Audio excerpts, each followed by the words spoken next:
সূরা আল ইখলাস। বিসমিল্লাহির রহমানির রহিম। রহমান রহিম আল্লাহ তাআলার নামে। কুল হুয়াল্লাহু আহাদ আল্লাহুস সামাদ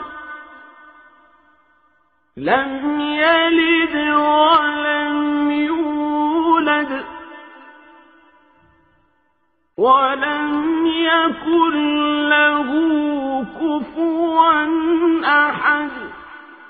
হে মুহাম্মদ, তুমি বলো, তিনি আল্লাহ, তিনি একক, তিনি কারোই মুখাপেক্ষী নন, তার থেকে কেউ জন্ম নেয়নি, তিনিও কারো থেকে জন্মগ্রহণ করেননি, আর তার সমতুল্য দ্বিতীয় কেউই নেই।